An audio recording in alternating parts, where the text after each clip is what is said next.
La maison du mal. Dans un vieux quartier oublié, les anciens parlaient souvent d'une demeure étrange, à demi enterrée, comme avalée par la terre elle-même. Ils l'appelaient la maison du mal. Les vieux disaient toujours: n'entre jamais là. Ceux qui y vont, ne reviennent plus pareils.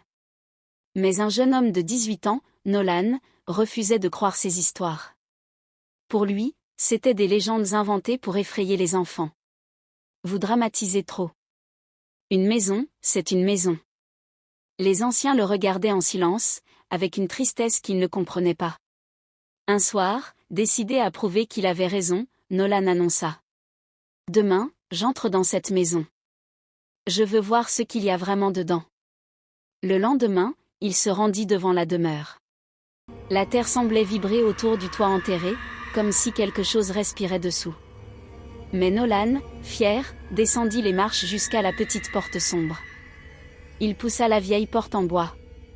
À l'intérieur, l'air était glacial. Une odeur de terre humide, de fer, et de quelque chose de vivant flottait dans l'obscurité. Les murs étaient couverts de fissures étranges, comme des veines. Chaque pas qu'il faisait résonnait trop fort, comme si la maison écoutait. Puis un souffle frôla son cou. Tu es venu, enfin. Nolan se retourna brusquement. Personne. La porte derrière lui se referma d'un coup. La terre se resserra autour, comme si la maison voulait l'avaler. Des murmures sortirent des murs. Reste avec nous. Tu nous vois maintenant, n'est-ce pas? Nolan voulut courir, mais le sol ondulait sous ses pieds. Il sentit des doigts glacés saisir sa cheville, puis disparaître. Des ombres glissaient tout autour de lui, sans visage, sans forme, pleines de haine. Ses cris se perdirent dans l'obscurité. Le lendemain matin, à la surprise de tout le quartier, la porte de la maison était grande ouverte. Devant, juste au bord de l'entrée, Nolan était assis, immobile. Ses vêtements étaient déchirés, pleins de terre. Ses mains tremblaient encore. Et ses yeux, complètement vides, comme s'il regardait quelque chose que personne d'autre ne pouvait voir. 3 habitants s'approchèrent de lui. Nolan, qu'est-ce qui t'est arrivé? Tu nous reconnais? Parle-nous, garçon, qu'est-ce que tu as vu là-dedans? Mais il ne répondit pas. Il fixait un point invisible devant lui, la bouche entr'ouverte, respirant difficilement. Quand l'un d'eux toucha son épaule, Nolan sursauta violemment et recula comme un animal traqué.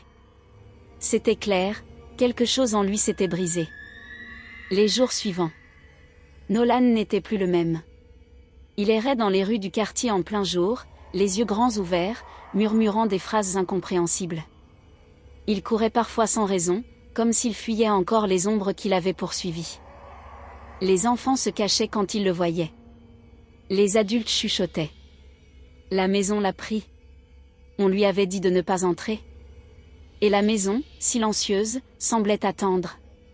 Comme si elle savait que d'autres viendraient. Morale de l'histoire. Toujours écouter les anciens. Ce qu'ils savent, peut parfois vous sauver la vie. Index revers pointant vers la droite blanc. Si vous avez aimé l'histoire, likez la vidéo et abonnez-vous pour d'autres récits d'horreur.